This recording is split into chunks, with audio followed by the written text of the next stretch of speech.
Michael, welcome to the Flawless Growth Podcast. I am super excited to have you here. I'm excited to be here. Awesome. So, can you share to start a little bit about your professional journey and how you came to your current position at ION Diagnostics Laboratory? Sure. So I'll take you back to my undergraduate degrees when I was still in undergraduate. I was an NCAA athlete, and I was a wrestler for 4 years there. I was majoring in biology and minoring in chemistry at Ohio Northern University. I was being recruited by a lot of different colleges, but they really focused on the student portion of the athletics. Like student athlete was a big thing to them, and seeing that I was originally planning on going into medical school, I thought that that would be a good choice for me. So I majored in biology, minored in chemistry, and towards the end of that, I didn't quite know if medical school was what I really wanted to do. I was kind of on the fence about it. So what I decided to do, in case I ever wanted to beef up my medical school application, was to go ahead and get some research experience, because it was a small private college and they didn't have many research projects going on. So on top of handling the full-time job of being a collegiate wrestler and going to school, I didn't have many opportunities to go and seek out those experiences. So I went and I came back home. I'm from the Detroit area. So I ended up getting a job as a research assistant at Wayne State University down in Detroit. And I absolutely loved it. I worked there for a year, and my boss, he at the time ended up becoming my mentor for my master's degree, and he helped me submit my application to the graduate school, talked to several people on my behalf, and I was ultimately accepted into the Department of Biochemistry, Microbiology, and Immunology at the Wayne State School of Medicine. So I attained my master's degree from there, and I'm from the Detroit area. All my family's here, so I decided to stay there when I was pursuing my PhD. I ultimately became a PhD candidate there. The not so nice term that they like to call me is the ABD, all but dissertation. So I finished all my credits. I did everything, and then I hit this point again where my family was starting. I had just recently gotten married, and I wasn't quite sure. They really were pushing for the postdoctoral route of going towards becoming a professor, and that wasn't for me. I knew that wasn't going to be for me. So with all those things together, I decided, you know what, I just need to go to work. I just need to go get a job. And at that point, I transitioned away from the mice to the humans, where I'm now in the clinical diagnostic realm. So I started working at ION Diagnostics. I was originally hired as the technical supervisor, which is like the middle oversight position to the lab director, lab manager type of position. I was very quickly promoted from that technical supervisor position to overseeing all the operations of the lab. We have several departments in the lab, including the toxicology department, PCR department, blood department, as well as some pathology. We have a pathology department as well.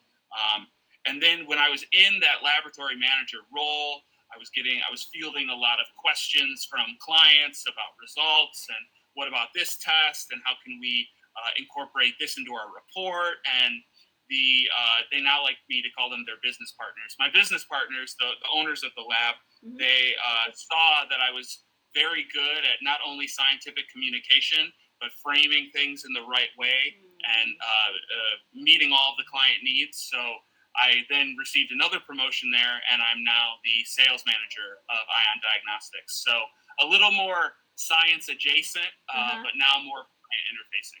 Very interesting. And how was that change? So you mentioned going from mice to humans. How was that change for you? So it was a difference. Yeah. There was a big difference, right? Okay. I was dealing with people more often, but there was this part about the mice that I really just wasn't a fan of, and that was the grant applications. Getting the funding, asking, and as you know, the grant funding is going shrinking and shrinking and shrinking, so it's super competitive. Yep. I love the aspect of the data. I love the aspect of like answering unknown questions and being at the forefront of the industry knowledge, like pushing the envelope, so to speak. I really love that. But as I mentioned before, with my family growing and having more obligations at home, that research life is not as structured, right? There's really Mm, no like 9 to 5 or ten okay. to six. It is when I was in reproductive immunology research, when the mice gave birth, we had an experiment. Like it didn't matter if it was Saturday at 6 a.m. Oh or wow. Sunday at 11 p.m. Right? You had to be there and you had to go do it. Got But it. now, with the humans, switching over to the humans, I find it to be like a more fulfilling mission. Hmm. Like Hmm. I'm actively helping people in their journey. Whether that's we service a lot of like substance abuse, a lot of recovery community clinics and mental health clinics. Nice. So helping people get healthier, right? Like I can really get behind that mission. I feel like that's more applicable to what I really want to do with the rest of my life. So it was a it was a transition. There's a lot of different regulations when it comes to mice Right. versus humans, but I'm a quick learner and a problem solver, and I took all that on with ease, and I'm very happy in the role that I'm in now. Yeah, and I think also the power of being able to communicate with the person and also seeing if it's improved or not, which you cannot see a lot or realize like what the mice is feeling. So very interesting. Oh yeah. Oh yeah. The scientific communication aspect is massive. I Yeah. could be talking to anybody at any different education level, whether Hmm. that is like the just general medical assistant that sits at the front desk, right? She might have a question, and I kind of gotta use more metaphors and similes that she can relate to, versus talking with the direct medical director who has extensive scientific knowledge, right? So then we can get into the nitty gritty Hmm. details, and that seems to fit their needs more. So being able to switch and kind of communicate to whoever I'm talking to, that's a big asset. I would highly Yeah. recommend to anybody in the research field or the medical field to really focus on that scientific communication aspect, Hmm. because if people don't know what you're talking about, you're going to lose them, and they're Right. not gonna really resonate with what you're saying. Correct. And do you feel that more of the community in the research part they tend to be a little bit more like on the introverted side and you are not that way? Yes. Yes, without a doubt, without a doubt, it's very kind of reclusive, very Uh-huh. like internal, introverted, Right. right? And I did find myself, while I have some aspects of that I need my own time to recharge, I need to like take a break. I really do enjoy that interaction, Uh-huh. right? That Uh-huh. like getting out there, the networking, the finding the problems and solving them, right? That only happens when you're talking with the doctors at the clinic, with Yeah. the nurse practitioners, right? Like I really do enjoy that aspect of it. So that's a little more fulfilling in terms of the research side versus the medical side. Yeah, that is amazing because you have kind of like the both wins, the research side and then the social skill side. So of course that helps a lot, and that's why you've been able to get to the position where you're at. And I've had some people comment to me like, "Do you think that was like a waste of time, right? Do you think that Mm, because I didn't go into research that I think it was absolutely critical for me to have that experience. I yeah. do not feel it was a waste of time. If anything, graduate school research teaches you how to think. Hmm. It teaches you how to ask the right questions. It teaches you how to really probe and really get down to what they're trying to say. So I rely on that experience every day. I Exactly. really feel that it allows me to get to where I am today. And similar people in my role and in other companies, like say competitors, right? Hmm. Like they don't have that Exactly. experience that I have, right? So Exactly. it's a very big differentiator for me. You It have the helps best of me both worlds. Uh exactly the huh. best of both worlds. Correct. Yeah, I don't think you ever waste time, even if you're doing like a lot. For example, I studied fashion design and now I have a Okay. digital marketing agency, so like super different. But Yeah, it, a little different. exactly. But if I think about it, I don't think I wasted time studying fashion design. I learned a lot of different things, and I also learned a lot about um, working, like creating a business, they would like teach us a lot of like thinking that way. And Oh I yeah. learned a lot of hard work, a lot of, okay, like you need to finish this, then stay all night. So you always learn something from whatever your journey is. We all have a path, and we all got to Yes. take our own unique path, right? And it Correct. gets us to where we're ultimately trying to go. Mm-hmm. You touched on something there that also really resonates with me about the clinical side of things. Mm-hmm. It's more of a business, right? Yes. I love that aspect that it is an actual business and less of the. It's like the research is contained in its own little world, Yeah. you know, it's isolated, Mm-hmm. and the real world deals with business, right? It deals with clients. It deals with like objectives, and I think that aligned with my ideologies a lot Uh-huh. more than the research side of things did. Totally. I totally get it.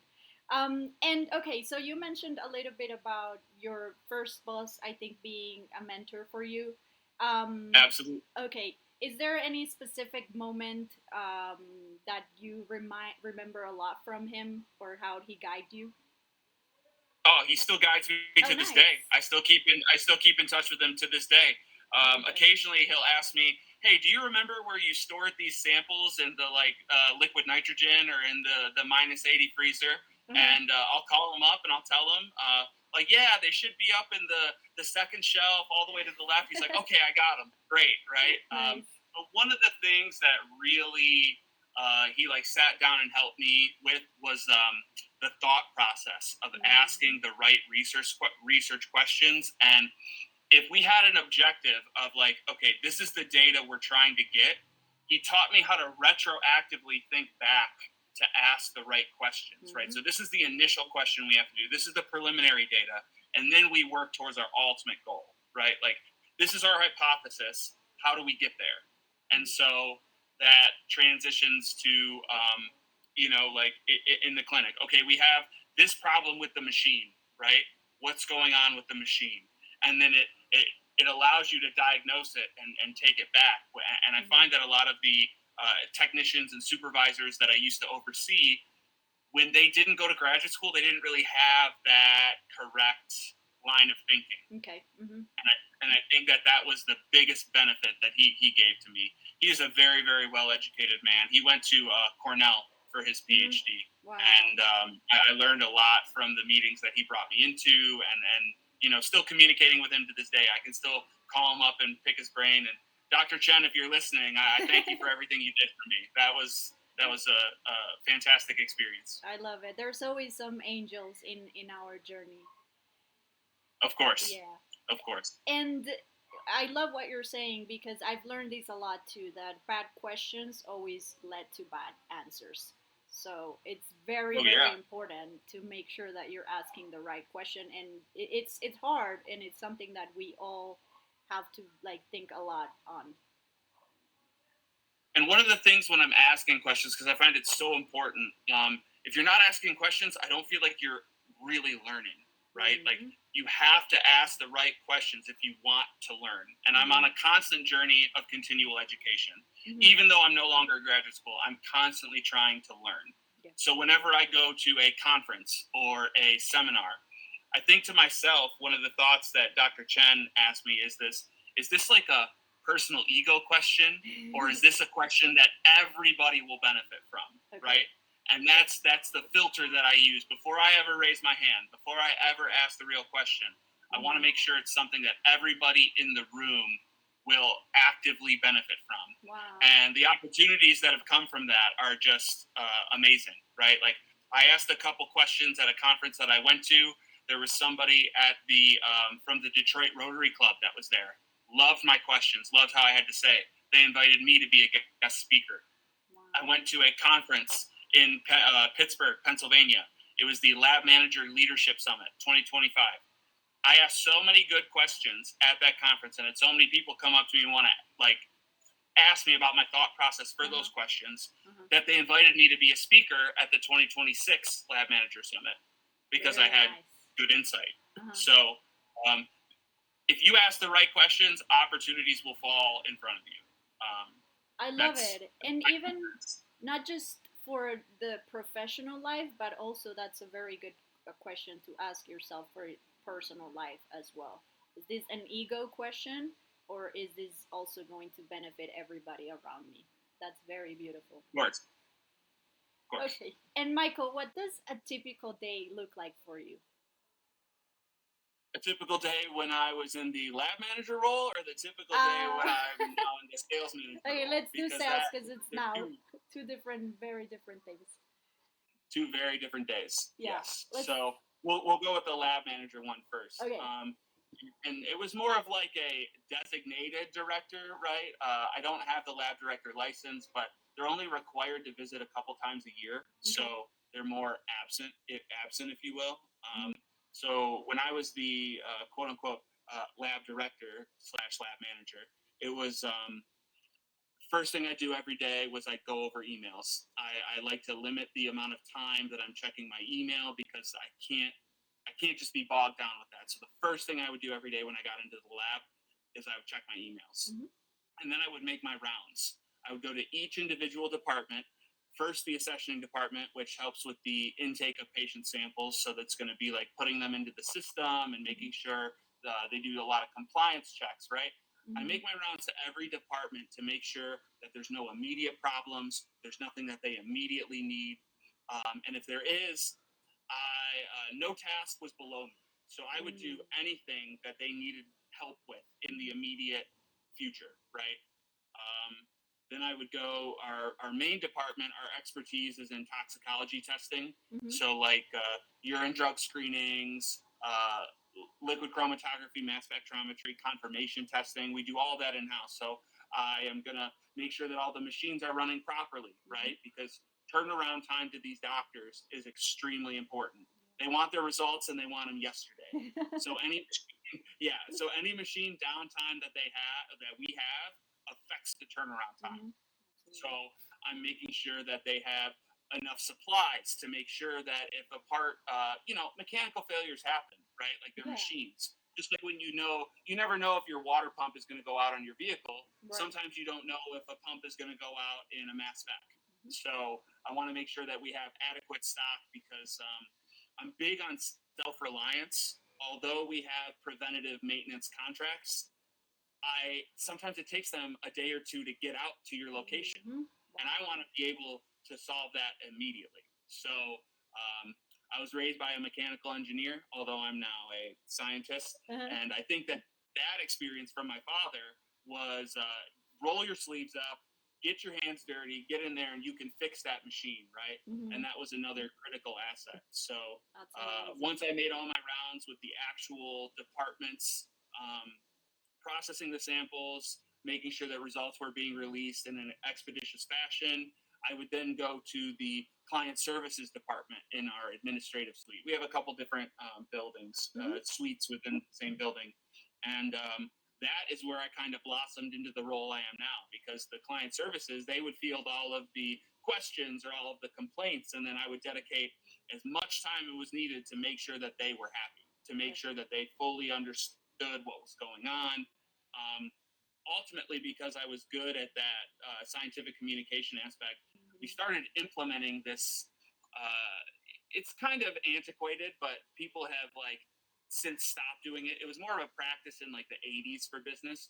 We started offering lab tours, and we started offering prospective clients coming in, showing them, because a lot of people have no idea what a lab looks like. Totally. A lot of people have no idea where their sample goes or what happens. And so you get commoditized in their mind when they think that it's just some other place, right? Right. So one of the main sales reps, started bringing them in and having me give them lab tours. And when that started giving us a lot of success, they started to realize, okay, he could probably be good at this other aspect of the sales thing, right? So then I started getting more and more involved in that. And it was a transition. I was dividing my time, doing both aspects of that. That was difficult at the time, but now as the sales manager and more actively, I like I said, no task is below me. So I'm always trying to prospect new business. I'm always trying to go out there and knock on doors. So a lot of the time I'm in the field. A lot of the time I am going in and cold calling on clinics. A lot of the times they already have a lab, but it goes back to those questions. If you Mm-hmm. phrase the questions the right way and you get them to open up and see that there's other options out there, Right. then you can book the meeting. Then you can give them the presentation. And then when they realize that your service might be better, even though they have a fairly good service to begin with from another lab, another competitor, right, they realize that I'm the guy that they don't have to call into the lab or talk to some scientists, right? Like they can call me directly with any questions that they have. That seems to really resonate with them a lot. And so most of the time now I'm out in the field. I am booking lab tours for myself now. I am booking meetings to try to bring in new business. And it really drives me to have that overall impact on the business and the opportunity for growth in this kind of private lab environment. It just it lights a fire underneath me.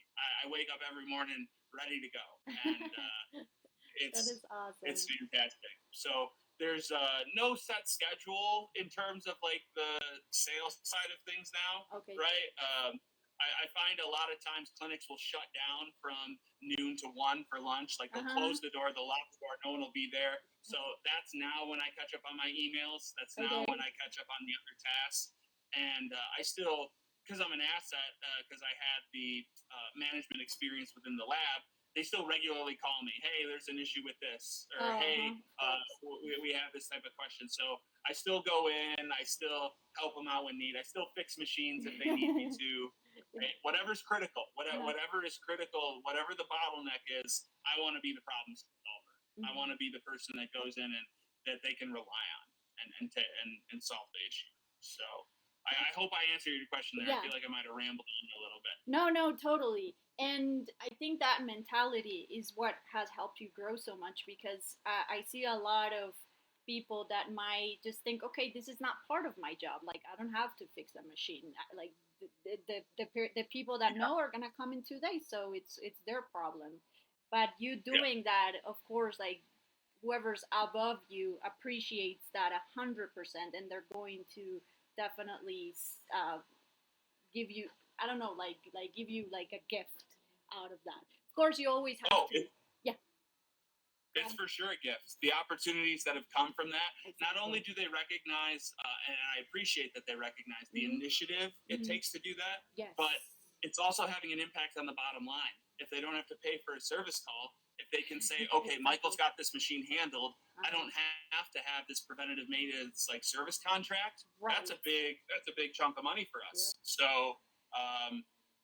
in multiple ways, they appreciate that, and in turn, they're rewarding me with fantastic opportunities. I'm extremely loyal to Ion Diagnostics. I love them for everything that they've done for me, and I only see the opportunity for growth there. There's only good things coming. Beautiful. And the other thing that I love that you said is that for like the people, the new prospects and the new clients, that they can talk directly with you. Because I've had this experience with a lot of companies that is just a hassle to talk to somebody. And that would be a great selling point for me, to be honest with you. Oh, yeah. I hand out my business card to every person in the clinic, and I say, listen, I know I have my desk phone on here.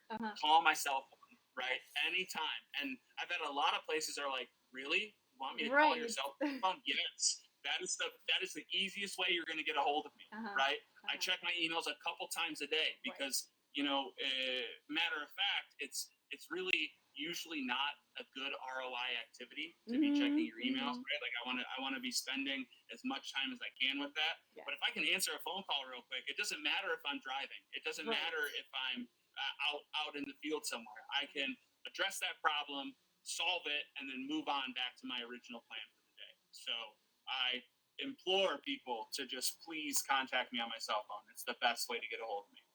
You have that urgency mentality that is very hard to get sometimes with a lot. It's critical. I want to solve the problem now, and I want to move on. And I find that if you push it down the road, it's just there's nothing good that can come from it. Right. You know what I mean? You're either going to forget, or people are going to be upset because it's delayed. Like I want to solve it, and I want to solve it now. Love it. Very good. Okay, now let's talk a little bit about digital marketing. So you told me at the beginning that you have a little bit of um, decision power over it, not a lot. From what you know, what type of digital marketing has the company worked with or tried? Well, so we do a lot of like fundraising events, Okay. right? So we go around, and that's one of the big things we do is because we work with the substance abuse community, the Mm-hmm. mental health community. We try to either host our own events Mm-hmm. or use our proceeds to sponsor some of the already occurring events in the Mm-hmm. area.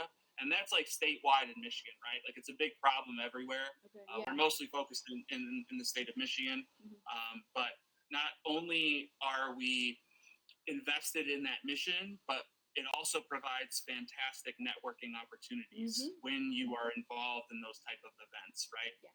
So we highlight that a lot. We've recently invested in kind of revamping our website, Uh-huh. right? And the way we think of that is like that's our main street, Yeah. right? Like that's our digital storefront, Yep. and we got to make sure that it's like aligns with what we're doing and is at the top of our mission, right? Like Mm-hmm. the top of our mind. Mm-hmm. So that's one of the things we've started doing as well. And then more of the other side of things is just like the traditional marketing aspect, not necessarily like the digital marketing side. Okay. But as you can see, I'm trying to be more involved and have a presence online. Uh-huh. So I happily accepted your invite to That's good. go on the podcast, right? Exactly. Uh-huh. I'm trying to do my part too, even though that is not, I'm getting more involved in that side of the business, Mm-hmm. but we're also going to be establishing way more of a social media presence Mm-hmm. soon, right? Like that's a big portion of our future plans, and I think that's more or less Got it. where we're at this point. Got it. So is it like is there a team that does this, or there's no team currently, and you guys are just like starting out? Well, how do I phrase this? There is several sales representatives in our company, and one of them has his own marketing agency that is Mm. separate from the company, Got but it. has partnered with the company to take that over. Oh, So nice. it's the sports marketing agency is Uh-huh. who is the name of his company, Uh-huh. and he is a former NFL athlete. He played for the Wow. Dallas Cowboys for a few seasons back in the day, so Ah, that's why it's the sports marketing agency. Because at these events that we're putting together and he's kind of hosting, he will use the NFL alumni network to get mm. these people that have previously played, like superstars from the NFL, Wow. to come and speak at those events. So it kind of helps get attention, helps get attendance. Uh-huh. Very So nice. he mostly oversees that, and I've been kind of working with him more side by side to kind of amplify that presence for the lab. Got it. Got it. Very cool. And what would you say that is, from what you know, like the biggest challenge that you guys have right now related to digital presence or digital marketing? Time, I guess, Right. but finding the time to actually, sit down and write the plan and do it all. I would say that there's only so many hours in the day, and sometimes that can kind of take a back seat. But as Mm-hmm. we continue to grow, we can kind of invest in more people Mm-hmm. and get more people on board with that. So Right. I'm hoping that that's the direction that we end up taking. Is Got it. just getting more individuals time on the task. Yeah, it's a whole job. It's a whole world. So sometimes it's like again, like there's people that do this all day, every day for a Yep. company. So absolutely, and very cool that you're trying to learn and trying to be Oh involved yeah. as well. Admittedly, it is not my specialty. I Right. have no background in it, right? Uh-huh. So like there's a learning curve Yeah. associated with that too. But one of the things in graduate school is that it forces you to adapt quickly. Mm-hmm. You have to learn quickly if you want to keep up. Mm-hmm. So I touched on continual education previously, and I'm happy to take that challenge on to continue learning. And it's very influential in the business world. I feel Uh-huh. like it's a prerequisite. Like you have to have something. You have to have that type of presence, and Correct. I'm learning as I go. Yeah, and every time like the internet is kind of like the new world. Every time it's gonna be more and more important. And also, it's always very good when the actual expert of the business either learns or work with the digital marketing person, because sometimes the digital marketing person can know a lot about the digital marketing side and the strategies, but maybe not a lot about the details of the business and the exact specificities. So when they work together and communicate very well together, it's way better, because then in the digital marketing, you're really translating the message the exact way it's supposed to be translated. Of course, and I think I touched on it a little bit with our conversation earlier. I constantly find myself, like, whether it is my own ambition or individuals who are above me, pulling me towards those leadership positions, right? Like, I was always the captain of my teams. Every athletic team I was on, they always elected me, and that was So cool. peer elected, not just the Yeah. coach appointing me as the captain, right? Like, my peers would elect me as the leader. And what I found, even now that I'm in the leadership roles in the business side of things, I can't effectively lead if I don't know exactly how the job should operate, right? Yeah. I can't just sit behind my desk with my feet up and say, like, okay, yeah, do your thing, right? I have to know what's going on and how to do things in order for me to give you the right direction, in order for me to make sure we're going in the right direction. 100%. So I can't effectively lead if I don't know all the details. So that's why I need to learn, and I need to talk with everyone at every level within the organization to make sure I understand. Very good. Okay, Michael, thank you so much for sharing all of your knowledge. It was a very fun and awesome conversation. I also learned a lot about your side of the business, which of course I'm not an expert at, so I'm super like excited to learn about a lot of different businesses. Where can listeners connect with you or with the business? So our website is iondiagnostics.com. We have contact information on there. Listeners can go ahead and reach out to me on LinkedIn. I have a LinkedIn profile as well. And then there's also my email address. Anybody on the internet can feel free to email me. Admittedly, I've said several times in this, I only check it a couple times a day. So I might not respond right away, but I will get to you. So I believe there's an email address on my LinkedIn as well. Awesome. Thank you so much, Michael. Yeah, thank you, Maria. I really appreciate the opportunity, and I hope that if there's anything we didn't cover here that you might have wanted more information on, I know our time is limited, so I'd be happy to come on again and do another episode. Oh, nice. Thank you so much. I would love that.